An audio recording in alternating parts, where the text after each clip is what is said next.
Hello friends, स्वागत है आप सबका मेरे यूट्यूब चैनल बुक बीट पर। मैं हूं अनुपम और आज मैं आप सबको बताने जा रहा हूं वर्ल्ड वॉर सेकेंड में हुई एक ऐसी घटना के बारे में जिसने पूरे युद्ध का रुख पलट दिया था। जी हाँ, हम बात कर रहे हैं पर्ल हार्बर पर हुए सरप्राइज अटैक के बारे में। पर्ल हार्बर एक छोटी सी जगह है हवाई के हवाई के एक आइलैंड होनालुलु में। ये रहा पर्ल हार्बर और ये उसके बगल एक आइलैंड है, फोर्ड आइलैंड। आप इस आइलैंड का नाम याद कर लीजिए। अभी आगे इसके बारे में बताएंगे आपको। ये वर्ल्ड मैप में ये रहा, जापान ने ये अटैक किया था। ऐसे तो ये बहुत दूर लग रहा है, लेकिन जब ये मैप गोल हो जाएगा तो ये रहा हवाई और ये आइलैंड इस जापान के बहुत नज़दीक आ जाएगा। इसीलिए इन्होंने इस साइड से अटैक किया था। ये अटैक हुआ था पैसिफिक ओशियन पर अपने वर्चस्व को लेकर दोनों देशों के बीच। पर्ल हार्बर होनालुलु के हवाई में स्थित है, जैसा हमने बताया था आपको। ये यूनाइटेड स्टेट का एक नेवल बेस था। उस टाइम पे उनकी नेवी के सारे जहाज सबमरीन सब यहीं पे खड़े हुआ करते थे। ये अटैक कंडक्ट किया गया था जापानीज इंपेरियल नेवी की एयरफोर्स के द्वारा। एक एयरफोर्स होती है, उसकी एक रेजिमेंट टाइप की होती है जो नेवी के पास रहती है, उसका कंट्रोल नेवी पास रहता है। वो एयरक्राफ्ट कैरियर्स से लॉन्च किए जाते हैं। ये वारदात हुई थी 7 दिसंबर को सन 1941 सुबह 8 बजे। संडे का टाइम था। सभी लोग होनालुलु हवाई, आप लोगों ने सुना होगा, बहुत अच्छी जगह है। वहाँ पे सब लोग अपना वैकेशन एंजॉय करने जाते हैं। उस टाइम पे संडे का दिन था।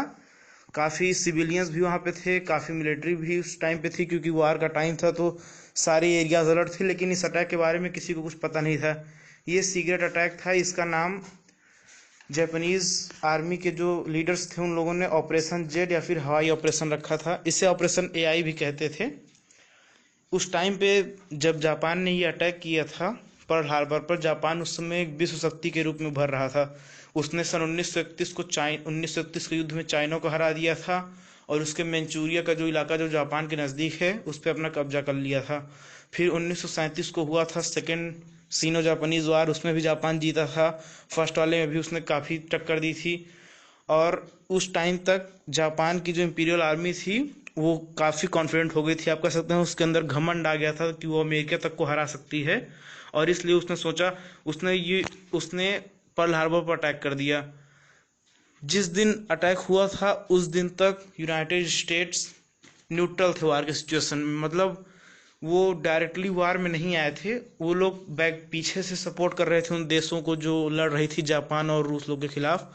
वो उन देशों को सपोर्ट कर रहा था, उन्हें हथियार दे रहा था, उन्हें पेट्रोल वेट्रोल दे रहा था। पर्ल हार्बर एक मतलब वहाँ पे पेट्रोल भी काफ़ी स्टोर होता है, तेल भी, सारा तेल बर्बाद हो गया था। कई सारे बड़े बड़े कंटेनर्स में तेल रखे गए थे वहाँ पे। और इस अटैक के बाद से इसके अगले ही दिन यूनाइटेड स्टेट ने उस टाइम के जो वहाँ के जो प्रेसिडेंट थे उन्होंने अगले ही दिन 8 दिसंबर को 1941 को इस अटैक के जस्ट अगले दिन अपने संसद में ये मतलब डिक्लेयर कर दिया था वार, कि हम लोग वार की सिचुएशन में हैं, डायरेक्ट अटैक हुआ है हम पर और अब हमारी आर्मी वार में जाएगी डायरेक्टली ओपनली। यहाँ पर इस अटैक के पीछे जापान का जो मकसद था वो ये था कि अमेरिका के जो एयरक्राफ्ट के कैरियर थे, एयरक्राफ्ट कैरियर एक बड़ा सा जहाज होता है जिसपे एक रनवे जैसा होता है। एयरक्राफ्ट कैरियर का रनवे हालांकि 100 ही मीटर का होता है, बड़े रनवे से काफ़ी छोटा होता है। तो आप लोग सोच रहे हो कि इस पे जहाज उड़ता कैसे है। तो एक कैटापल्ट सिस्टम होता है जो जहाज को एक झटका देकर तेज से आगे फेंकता है और छोटा रनवे होने के बावजूद भी जहाज उड़ान भर लेता है। एयरक्राफ्ट कैरियर से फ़ायदा ये होता है कि कैरियर्स को समुद्र के बीच में ले जाकर के जहाँ पे वार रहती है, जहाँ पे सिचुएशन रहती है ऐसी अलर्ट टाइप की, वहाँ से जहाज़ को उड़ाएंगे, वो जल्दी पहुँच जाएगा वहाँ पे और फ्यूल भी कम खर्चा होगा। ज़मीन से समुद्र तक जाएगा, फिर वहाँ से वार वाली जगह पे जाएगा जहाँ पे अटैक हो रहा है, तो फ्यूल काफ़ी कंज्यूम होता है। रास्ते में रिफ्यूलिंग करने में बहुत समस्या होती है, तो उसे सीधा इमीडिएट सिचुएशन के लिए कैरियर से ही छोड़ दिया जाता है। जापान का इंटेंशन था कि जब उनके अमेरिका के सारे एयरक्राफ्ट कैरियर तबाह हो जाएंगे तो वो लोग पैसिफिक ओशन में उनका जो दबदबा था वो कम हो जाएगा। वहाँ पे जापान का प्रयास ये था कि वो अपना वर्चस्व वहाँ पे स्थापित कर ले, ताकि पैसिफिक ओशन से जो ट्रेड हो रहे थे, वहाँ से जो पेट्रोल उन देशों को सप्लाई किया जा रहा था, जो हथियार सप्लाई किए जा रहे थे, उस पर वो रोक लगा सके और उसका कब्जा हो जाए। और वो पहले 2-3 बार जीत चुका था। जैसे मैंने आपको बताया कि जापान की आर्मी काफ़ी घमंड में आ चुकी थी, इसलिए उन्होंने सोचा कि अब वो पैसिफिक ओशियन पर भी कब्जा कर सकते हैं, लेकिन वो उसके बाद विफल हुए। आगे बहुत सारा हुआ, बैटल ऑफ मिडवे हुआ, उसके बाद फिर अमेरिका ने एटॉमिक बॉम्ब डाल दिए, वो तो आपको पता ही है। जो फॉर्ड आइलैंड मैंने आपको मैप में दिखाया था पर्ल हार्बर के बगल, they also aimed at the Ford Island but fail to attack on it. ये लोगों ने अटैक जो किया था वो 2-3 वेव में किया था। देखिए, जापान अटैक इन 2 वेव्स। तो उसके बाद जो थर्ड वेव आने वाली थी, जो उसमें जो अटैक करने वाले थे जापान वाले, वो अटैक कॉल ऑफ कर लिया गया था, क्योंकि तब तक काफ़ी मतलब हताहत हो चुके थे। अमेरिका के एयरक्राफ्ट वेयरक्राफ्ट सब टूट चुके थे और उनके जहाज़ें कई सारी गिर चुकी थी, जवान शहीद हो चुके थे, काफ़ी मतलब भयावह दृश्य हो गया था। तो उस समय उन लोगों को लगा कि उन लोगों ने सारे कैरियर्स तबाह कर दिए, लेकिन ऐसा नहीं हुआ था, एक भी कैरियर नहीं तबाह कर पाए थे। इन लोगों ने बड़ी बड़ी जहाज़ें तोड़ दी, इनको लगा कि वही एयरक्राफ्ट कैरियर थे। ये इन लोगों का मतलब मिशन जो था, ये लोग मेन मोटिव था, ये पूरा नहीं कर पाए थे। अमेरिका उस समय जब जापान ने अटैक किया था तो 353 जहाज़ों, जिसमें फाइटर बॉम्बर जेट प्लेन जो होते हैं, और इसके बाद मतलब 47-45 जहाज पीछे खड़े थे। वो रिफ्यूलिंग कर रहे थे, पेट्रोलिंग कर रहे थे, इधर उधर देख रहे थे कहाँ क्या हो रहा है सिचुएशन, ताकि कंट्रोल में रहे।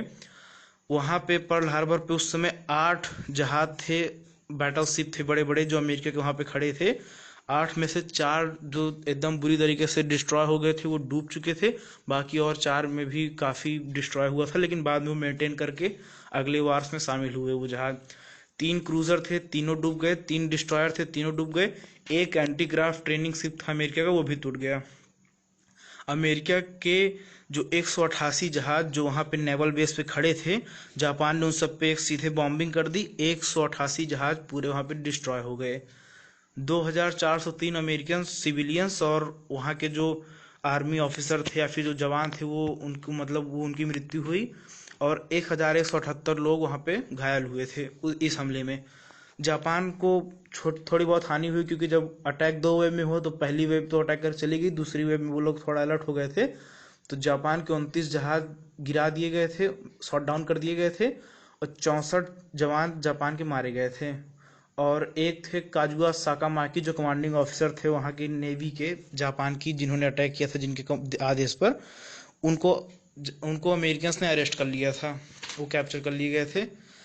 जापानीज इस अटैक में अपना जो मेन मोटिव था, वो उनका जो एम था, वो उसको अचीव नहीं कर पाए, उसको अचीव करने फेल हो गए। इन्होंने सोचा था कि इन्होंने जो 8 जो बैटल शिप मैंने आपको यहाँ पे दिखाए थे, 8 बैटल शिप, ये 8 बैटल शिप, इनको लगा कि ये 8 उनके एयरक्राफ्ट कैरियर है, लेकिन गड़बड़ी हो गई।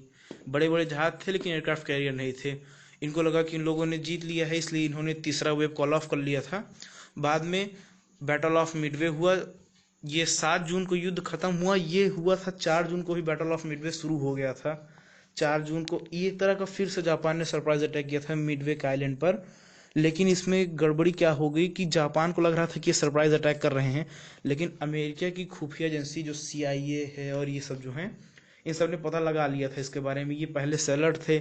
जापानीज आर्मी नेवी वहाँ पे पहुंची तो इनको वहाँ पे कुछ मिला ही नहीं। उल्टा उधर से अमेरिका जब ये लोग पहुंचे, इससे पहले ये लोग अटैक करते, मिडवे पर अमेरिका ने हमला कर दिया। 4 से 7 जून तक युद्ध चला और 7 जून को जापानीज आर्मी को सरेंडर करना पड़ा और ये लोग युद्ध हार गए थे।